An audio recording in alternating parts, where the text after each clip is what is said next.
Hello, and welcome to this week's Motor Trade Radio podcast, powered by Motors and Cazoo, with Philip Nothard and Curtis Hutchinson, bringing you all the chatter that matters from across the franchised and independent dealer sectors.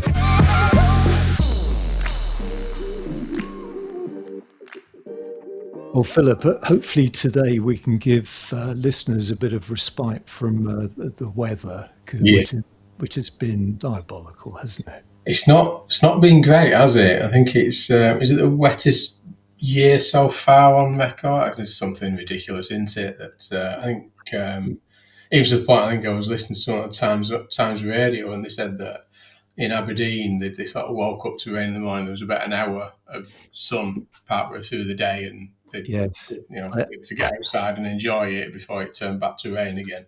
I heard that as well. It was something like a 2-hour window, the first class sunshine of the year. And if they missed it, that was it.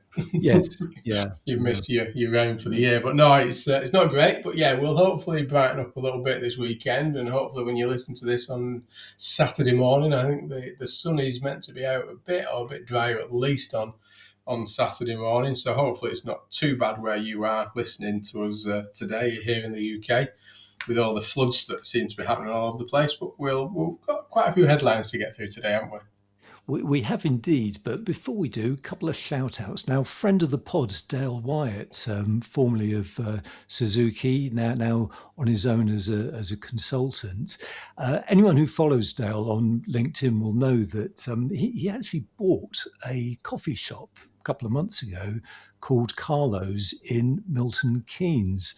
And he's been posting regularly on what's happening at the coffee shop and what he's doing, what he's introducing. But he's come up with quite a cunning plan, hasn't he? Yeah, he's after sponsors. Yeah. So he's gone to social media and through his LinkedIn and put a shout out if anybody wants to sponsor the cups for his coffee shop. But he does share that it's traded for 10 years. And basically serves the business community in Milton Keynes, and he's even straight away he's looking for expansion within it as well as his marketing prowess going into this coffee shop. Yeah, so if you would like to sponsor one side of Carlo's mugs, coffee cups rather, in Milton Keynes, then get in touch with Dale.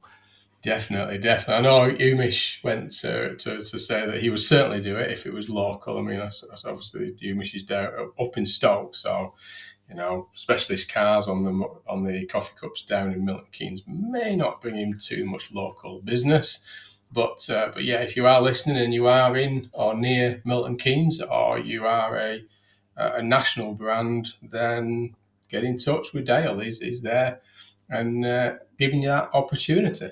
Yeah, and if you're passing through Milton Keynes, do stop in for a coffee, which I told Dale I would do, but I'm never up that way anymore. No. Yeah. I am going to be down that way in March, funnily enough, so I will have to make sure that it is on my agenda to make sure I pop in and see Dale and get myself a cup of black stuff. So I'll be all right. And you've got a bit of news on a brand well known in the industry, DC Cook. Yeah. What is it? The Phoenix? Is it from the flames rises again? Yeah. Yep.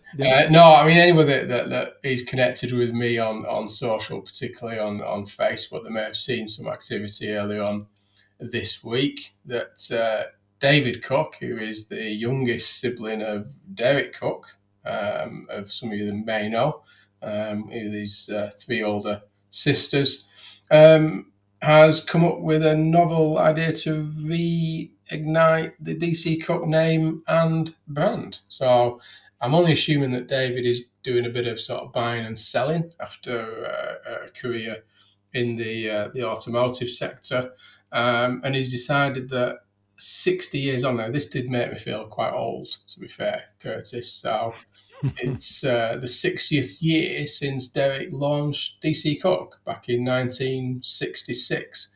that, and I weren't there at the time, so don't get me wrong, I wasn't.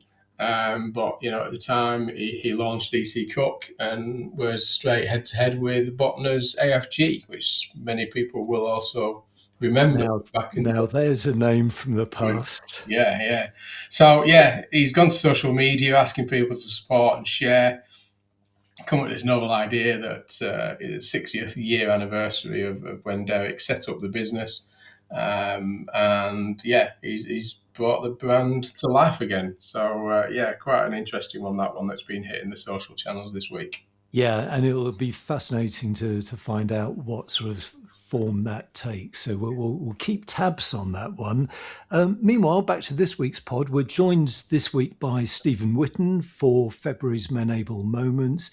And this month, Steve will be looking at doubling down on mental health, the management observation grid, and helping people feel better about themselves and the impact on their businesses. You're listening to All the Chatter That Matters on the Motor Trade Radio podcast, powered by Motors and Cazoo. If you're a supplier and would like us to profile your business and reach our audience of dealer group bosses, managers and decision makers on one of our supplier special episodes, then get in touch with Curtis and Philip at motortraderadio@yahoo.com. Companies featured in our supplier specials include Impel. We actually caught up with them last month to hear about how they're using AI to transform lead management in the UK dealer sector. Also in the series has been Prospecting Dynamics, the CRM specialist led by Nancy Rignall, who's working with some of the UK's biggest dealer groups, and ETT, who are shaking up AI dealer call handling. So if you would like to be featured on one of our supplier specials, then just get in touch with Philip and myself. You're listening to All the Chatter That Matters on the Motor Trade Radio podcast, powered by Motors and Cazoo. Headlines this week come from Motor Trade News AM, The Times, and This Is Money, starting with the SMMT has reported used car transactions grew by over 2% in 2025, with 7.8 million vehicles changing hands. We'll also look at the latest SMMT and Cox Automotive forecast for the new car and van markets in 2026. Stellantis is in the headlines again as it takes a €22 billion hit from its decision to make a very public U-turn on EVs. And in the second half of today's pod, car supermarket Fords of Winsford celebrates its 67th anniversary with record sales and gets off to a flying start in January. Why EVs have some of the worst first-time MOT pass rates, and we'll look at some of the RSC's biggest warranty claims. So as Curtis just said there, we heading over to Motor Trade News, and there's always a bit of a delay when you get the used transactions, and that's obviously tracking the change of ownership through the DVLA that we track to measure the performance of the used car market, and they tend to come out 6 weeks.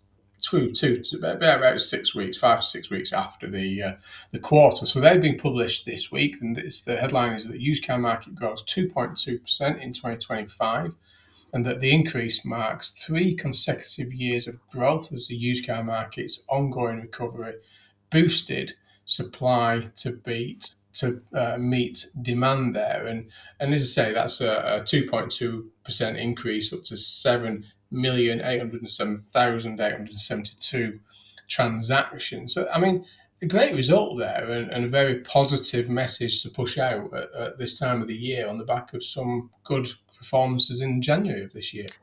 Yeah, and you and I are old enough to remember when the used car market typically bobbed around the 8 million mark, and that is pretty close, isn't it? That rise, that year-on-year rise to 7.8 million. Yeah, no, you're right. I think clearly that it is optimistic that we are moving closer to that 8 million market. And we always look at the UK as a 2 million new and 8 million used, 10 million in total there. But, obviously Q4 was a bit of an uplift. I think a 1 point something percent uplift in the fourth quarter there. And we had two strong quarters last year, Q1 and Q2, that we achieved over the 2 million in both of them quarters. So again, very optimistic there. But I think some of the key bits within this is that the sales of used battery electric vehicles, BEVs, surged 45.7% year on year to a record 274,815. And that achieved 3.5% of the market.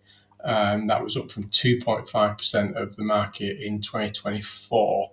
And plug-in hybrids sales rose by 6.3% to 88,032, while hybrids increased by 28.6% to 407,531 transactions there. So some good growth areas there for the new energy vehicles, or the non-ICE vehicles in general. Yeah, and when you actually combine those figures, used electrified car transactions were actually up 31% on 2024's levels to a record 770,000 units. And that accounts for almost 1 in 10 of purchases. So it is showing that movement of direction. Elsewhere in the story, there's it's worth heading over to Motor Trade News, because they've done a very detailed piece on this. But they look at colour preferences, remaining pretty much consistent, with black retaining its position as the UK's favourite used car colour, chosen by nearly 1.7 million buyers. So that's 21%, which pleases me no end, because both my cars are black. Yeah. Unfortunately, mine's white now, but I do like the black cars if I had choice. Well, Wyatt is in third place. It was up 6.3%, but nowhere near black. And grey's there in second place, if anybody's wondering. So yeah, the top three, obviously the black, grey and white. I wonder if that's because sometimes there are three colours in some of the choice of new vehicles that find themselves as used vehicles. We'll never know.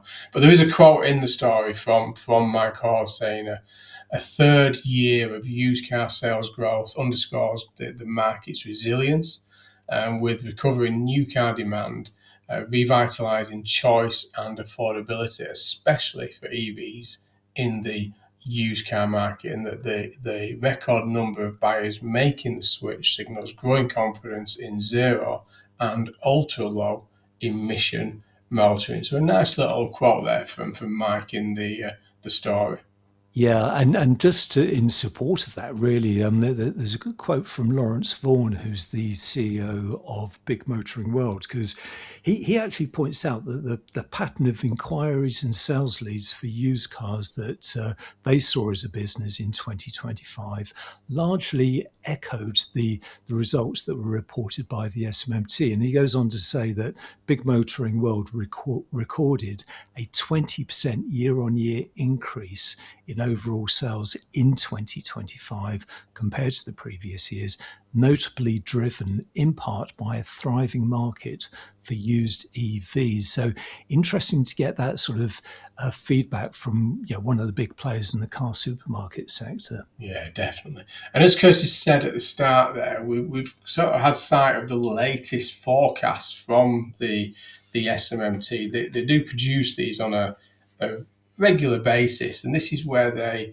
look at the next couple of years ahead for the new car market and the light commercial vehicle, the LCV market. But they do break it down by fuel type for cars, and they do give you an indication of their view of where they see the growth for light commercial vehicles, for the battery electric vehicle element of that within light commercials. But some good numbers in this, isn't there? And it's always quite interesting for a quick read and understand where they see the market heading. Yeah, definitely. And if I remember, I'll add this to the newsletter, the link, because it is, as you say, a really, really good snapshot, because the forecasts go out to 2027, but there's plenty of context here, because you've got the historical picture as well, because there's a number of previous years going back to 2016. So you can see the ebbs and flows of the market. But we can pull out a couple of these stats, because certainly, looking at new car registrations, because the SMMT is forecasting a 1.4% growth in 2026 to 2 million, just over 2 million units, and that's up from 2.02 units in 2025, and then rising by 1.8% to 2.08 million in 2027. And within that, BEVs achieved 23.4% market share last year. The SMMT is predicting a 28.5% market share in 2026, rising to 32.9% in 2027. And it's worth adding at this point that the ZEV mandate for this year is actually 33%, and the SMMT is predicting 28.5% for this year. Yeah. I mean, we do similar forecasts out to sort of 2029 for the cars, and the breakdown by fuel type, and we're not dissimilar. Our 2026 forecast is again just short of that 2.1. It's actually 2.078, so there and thereabouts, slightly ahead of SMMT's forecast there for the full year from a baseline forecast perspective. But they also do forecast the light commercial vehicle market as well, and their view is that the light commercial market in totality for 2026 will grow by 1.9% to 321,000 units. And interestingly, that figure, if you think about 2016, Curtis, that was 376,000 in 2016 for context, and 366,000 back in 2019, sort of still indicating the challenges within that light commercial vehicle market. But more interestingly, they're saying they expect that the BEV element of that market for light commercial vehicles is expected to grow by 51.5%, pushing market share to 13.1% from just 8.8% in 2025. Now, I think from memory, without checking, is it 24% for light commercials target this year for LCV? Yes, yeah, it is, yeah. So again, that's quite a big shortfall for light commercial vehicles. Obviously, in terms of volume, it's not as severe as what the cars is, but still a bit of a shortfall. And then for 2027, they're saying a marginal growth from the 321,000 in 2026 up to 325,000, a 1.1% increase in 2027 there, and that the BEV market is expected to climb to 18.9% after a volume growth of 5.7%. So again, still a significant shortfall of the expected ZEV mandate targets there. But I think clearly you and I discussed before, I mean, my view for our forecast for 2026 for the used transaction is just over the 7.8 million. So there's probably not many indicators at the minute that we see any reason that 2026 will have a significant lift on what we did in 2025. We had a good, like I say, we had a good Q1, slightly softer Q2, positive Q3, and a reasonably strong Q4. And probably nothing really showing any reason that should change significantly in 2026. So I think we might still be shy of the 8 million in 2026. I think it'll still start with a 7, but I think it'll nudge that bit closer to the 8 million, which will be a good record recovery when we do get there. So 7.8 something million. Yeah. There or thereabouts. Yeah. So we'll see. But talking of figures and talking of big figures, we'll head over to the Times, And the headline on this is Vauxhall owner Stellantis takes 22 billion euro hit from U-turn on electric vehicles. Now, there is a few bits coming out of the manufacturers in recent weeks around their shifting strategy, moving away a little bit from that focus on EV and what that means financially to the business. But this one really did hit the headlines this week. Yeah, and it does follow on from the dealer conference that we reported on in January. So it was the big Stellantis dealer conference where their European boss said there was no natural demand. That was a direct quote for EVs, and the business was burning cash to hit targets.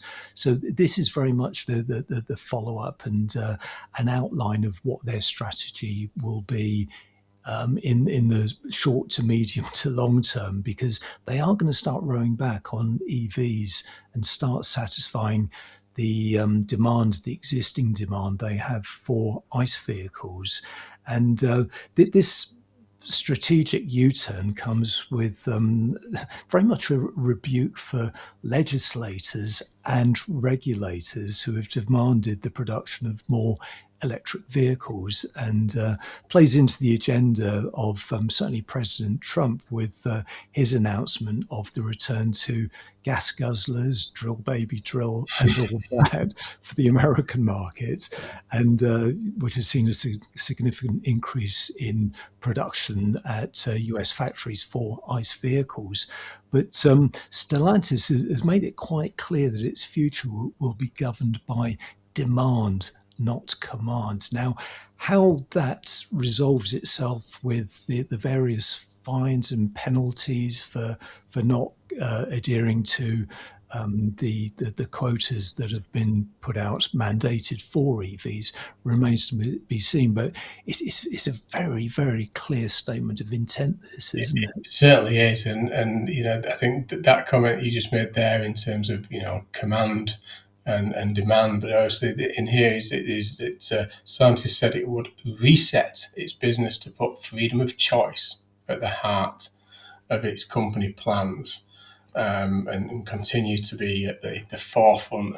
But yeah, it very much, and you can't help but wonder how much of this is focused at the previous leadership in terms of some of the decisions, but very clearly, they're saying that the vast majority of decisions required to correct direction, particularly related to aligning their product plans and portfolio with market demand, and will present its new business plan in May of this year.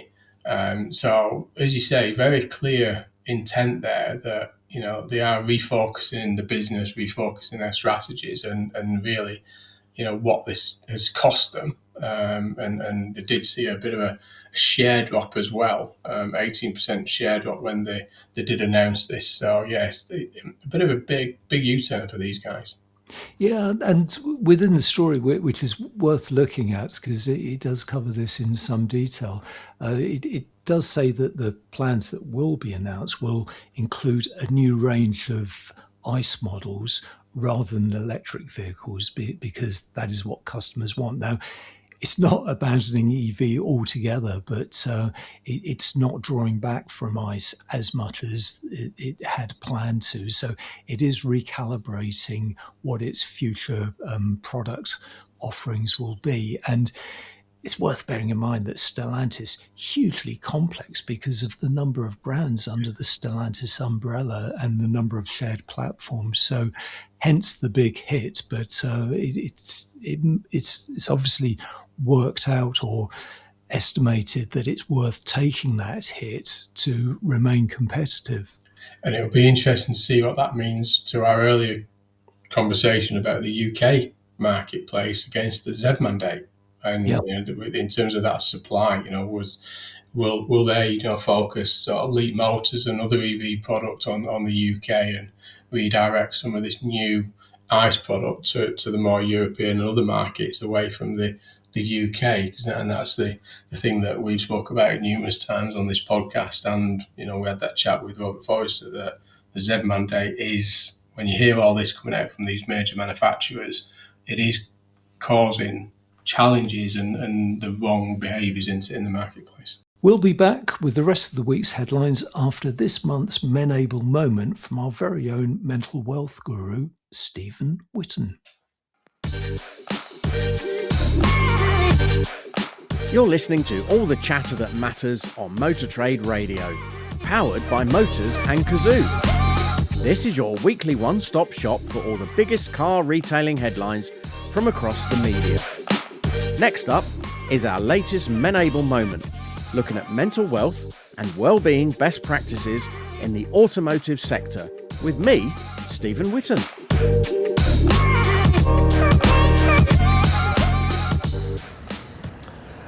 Hi everyone, it's Men-Able Moments time again, February 2026. Apologies for the bit of background noise, I'll tell you a little bit about that in a minute, but at least it's not windy this time like it was before. We at Men-Able are doubling down, and what we're doubling down on is men's mental health. So hold that thought, I'll come back to it in a minute, because in this Men-Able Moments I'm going to share with you an activity that comes straight from one of our masterclasses that hopefully, if you give it a go, it might give you some insights into what's going on for the mental health of your team, or the mental wealth, I should say. So back to that doubling down. When we first started Men-Able, of course, the name originates from our intention to reach out to the fact that the industry is male-dominated and men needed some help with their mental health. And that was based on my own very real lived experience. And quite frankly, I'm going to be getting more intentional about that this year, because I lived a lie, as many of you know. I lived a lie not just in terms of what was going on for me and the real me, but also in the fact that I was happy. So I lied about that, and I lied about the fact that I wasn't anxious and I wasn't depressed and I wasn't uptight. So all of that put together meant that I was a little bundle of mental health issues and challenges, which the rest is all fairly well documented in terms of what happened when the wheels fell off. Now, what I'm seeing recently is that there are an awful lot of men, particularly in our industry, who may not be in the same position, but certainly are not feeling good about themselves, and that is for a number of reasons. And that is all unique to them, and it could be culture, upbringing, education, pressure, stress, anxiety, family situation, the list goes on. So this is why we are doubling down and concentrating our efforts on the men in automotive from now on.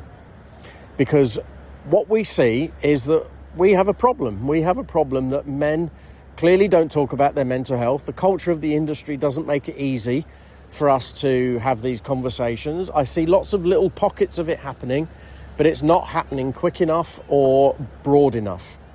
So by focusing purely on men, we are going to hopefully encourage more conversations and more openness. And actually what happens as a result is that a lot of the issues that we talk about will solve themselves and create a more inclusive, more diverse and more sustainable future for everyone. Because clearly what's happening is these guys who are struggling to feel good about themselves are turning up in leadership positions, just as I did. And of course then the knock-on effect for the business in terms of impact is that the attrition goes up, absences go up, and loyalty and engagement go down. So we want to try and help resolve all of that. So back to that activity I was promising you. On a piece of paper, pause it now if you haven't already done this, but get a piece of paper and a pen and draw yourself a grid. So a horizontal and a vertical line that cross over, so you end up with a bit of a cross. 4 quadrants. The horizontal line measuring attitude from 1 to 10. 1 on the left, 10 on the right as you look at it. The vertical axis measuring knowledge from 1 at the bottom through to 10 up at the top. So what you end up with now then is 4 different boxes. And in the box on your top right, that is the box that you would put the names or initials of the people who you would see as being your shining stars. So these are the people who are high on knowledge, high on attitude, and show up every day, do your great job, give the results, and so on and so on. In the bottom right-hand quadrant, those are the people who maybe have just joined you, not been with you for very long, and they are your positive improvers. So they've got all the great attitude, but they just need to up their knowledge, up their understanding of what's going on. And of course, then by contrast, over on the other side of the grid, on the left, up in the top quadrant, you've got the people that you might say their attitude could vary day to day, or maybe their attitude isn't great, whatever it might be, because they're high on knowledge, but their attitude is sometimes a bit of an issue. Now, we've all had those. We've all got people like that in our teams. And what I would ask you to do, though, at this stage is to not make a judgment, but to actually step back from that list and look at who you've got, what they're in those boxes for, and what that might represent. And what I would ask you to think about then in that case is what's going on for those individuals in terms of their mental wealth. Do you know enough about what's happening for them outside of work? We've said before, 90% of the stuff people carry has got nothing to do with the business, but it's having an impact on your business because of absence, attrition, lack of loyalty, lack of engagement, lack of results, and so on. So give that a try. If you need any help with that, you know how to get hold of me, stephen.whitton@menable.org, or you can find me on LinkedIn, of course. Well, I mean, obviously, I think from Stephen there, obviously doubling down and refocusing their efforts for 2026. And you know, I think one thing I speak to Steve on a regular basis about is, you know, what kind of things is he doing with these courses, and when he goes into organisations to support their mental health and well-being, and obviously that's just one of the exercises that he does have with companies on a regular basis, just to sort of get them thinking a little bit more about their mental health and well-being. So, I mean, it's great that he shared that with the listeners today. Yeah, definitely. And if you would like to get in touch with Stephen, then do email him at stephen.whitton@menable.org. That's Stephen with a PH. Or head over to the Menable website, which is menable.org. There's plenty of information there about how Menable is actually working with dealers in the UK.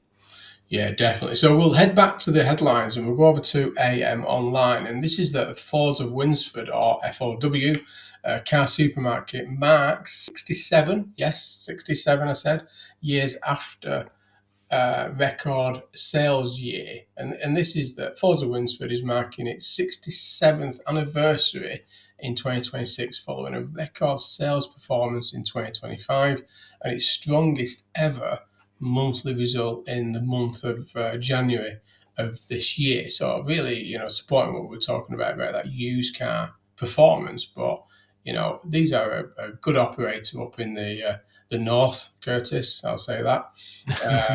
You know, family-owned business, well-known around the area, and so they should be after 67 years in business.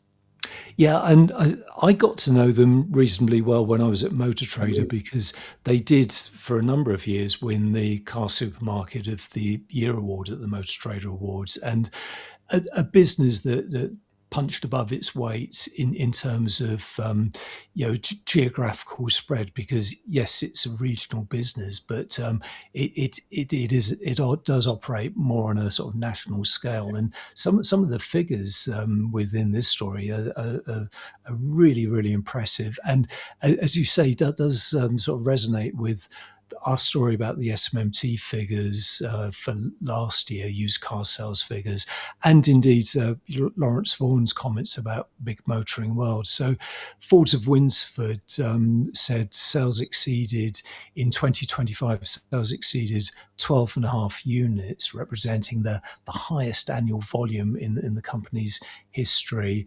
And with momentum very much building through the year, with September, October, November and December all setting new monthly records, as indeed January just has, January this year.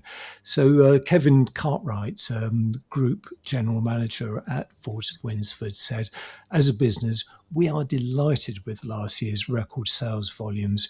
We've made significant changes in the last 2 to 3 years to streamline and strengthen processes in pretty much all departments. And that's clearly paying off, isn't it?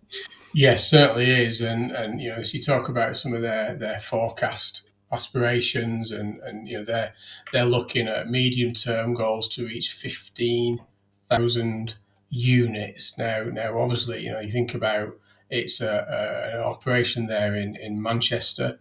Talk about this 400 units sold in the month of in January, but obviously that was representing a growth of 50% compared with the same month last year. But they're talking about some, like you say, some big growth numbers here, and saying that they do expect that January all-time record is a wonderful start to 2026 as they focus on introducing safe and reliable processes which will support our move towards 15,000 annual retail sales.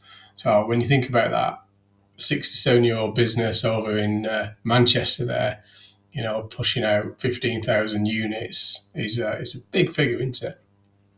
Yeah, no, very, very impressive, and we wish them a happy 67th anniversary, and I'm sure they'll be celebrating that over the course of the year. But some really, really impressive figures there from Fords of Winsford.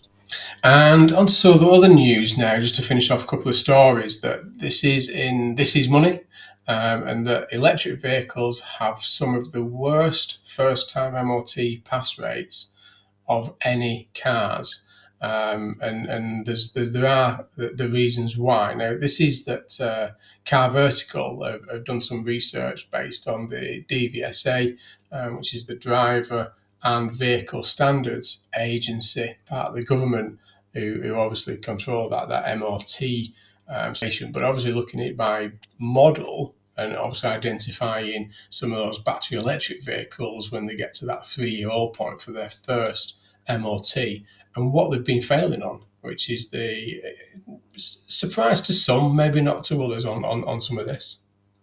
Yeah, so as you say, this has all come out through a Freedom of Information request from Car Vertical, and it's found that 5 of the 10 cars with the worst first pass rates are EVs, and it's actually identified the Mercedes EQC, which is the all-electric SUV, costing £65,000, actually has the highest failure rate of all vehicles, because of the just over 4,000 EQCs registered in 2022 that underwent their initial MOT in 2025.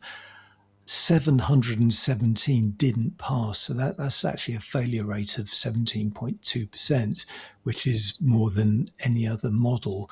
It's worth checking out the full story on This Is Motors, because they actually drill down into individual models, and certainly within the story they do join a few dots, because although the Freedom of Information request didn't necessarily itemize what was causing the failure rates, the piece within This Is Money does actually reference research done by the IMI, the Institute of the Motor Industry, in 2023, looking at why there was such a high failure rate, and identifying that 40% of EVs were most likely to fail an MOT on tyre-related issues compared to petrol cars. And this is very much an issue that is sort of widely known, widely talked about, but it's not necessarily understood by drivers themselves when they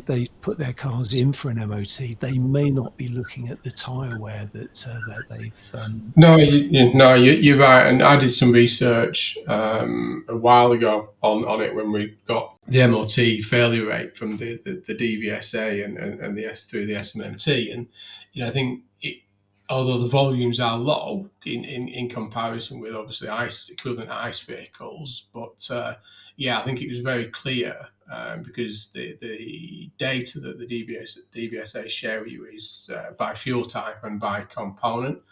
And it was very clear. It was tyres, it was brakes, it was suspension on EVs that were the clear standout failure rates. Now, some might say, well, there's not a lot else to go wrong on an EV because you've got no tail, emissions issues or anything like that. But it was very clear that and the assumption was that it was down to torque and weight for some of these vehicles that.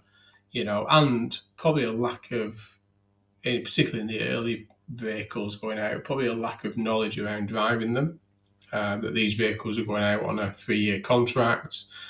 People driving them like they drive their petrol or diesel vehicle that they've had for various years, and going through tyre wear quite quickly. And as you say, and it's alluded to by the IMI in the story there, that you have these vehicles are a lot heavier.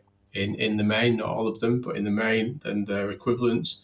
And you've got obviously severe torque, and it brings in brakes. So it does add into a lot of context around the story. And one standout figure in the stats here is the Tesla Model Y. Interestingly, so you think about that volume of that vehicle, and you mentioned there's just over 4,000 for the EQC.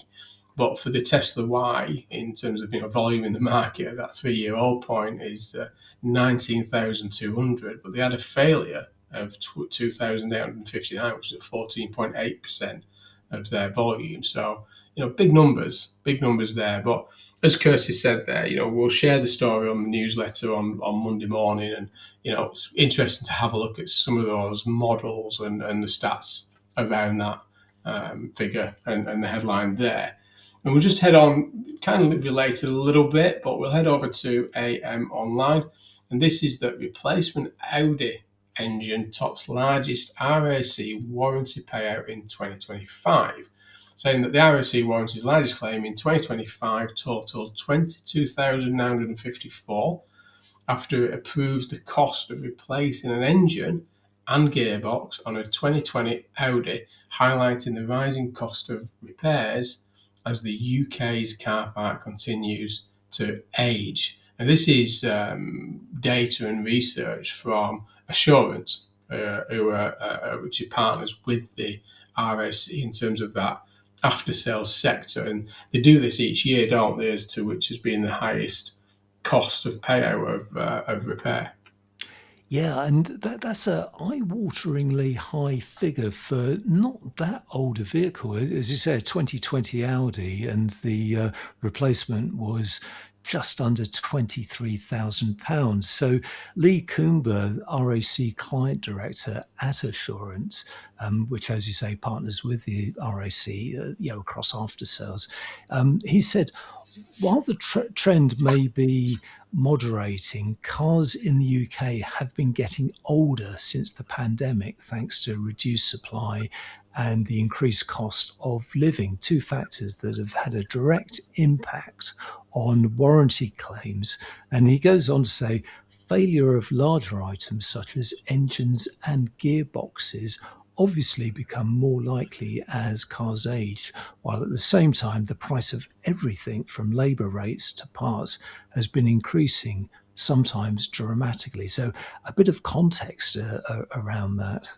Yeah, definitely. So again, some interesting stories with it, notes within this, saying that hybrid claims increased from 1.5% of the total in 2024 to 3.1% last year, whilst battery electric vehicle claims rose from 0.7% to 1.4%. And I suspect some of that is down to volume of those vehicles in the marketplace, isn't it? That, those vehicles going out new and having these warranties on them will play into as the vehicle park does increase on those hybrids and battery electric vehicles. And just signing this story off, there's a comment in here from Lee Coomer talking about the number of EVs and hybrids within their customer base remains relatively low compared to petrol and diesel, but it's rapidly growing and will obviously further increase in 2026. So obviously representing that and reflecting that growth of battery electric vehicles and hybrids within the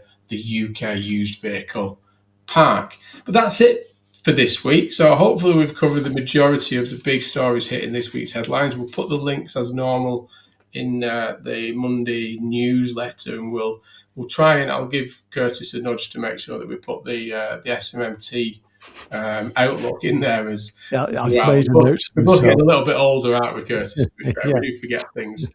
I find if I don't write it down, it doesn't happen. So exactly, yeah. That DC Cox story earlier on, but so hopefully we've covered the majority of the headlines there. And if you are interested in getting Steve Whitton involved with your business, then please do reach out to him. That's just, some of the exercises and how he gets the teams thinking a little bit differently about their mental health and well-being within their organisation.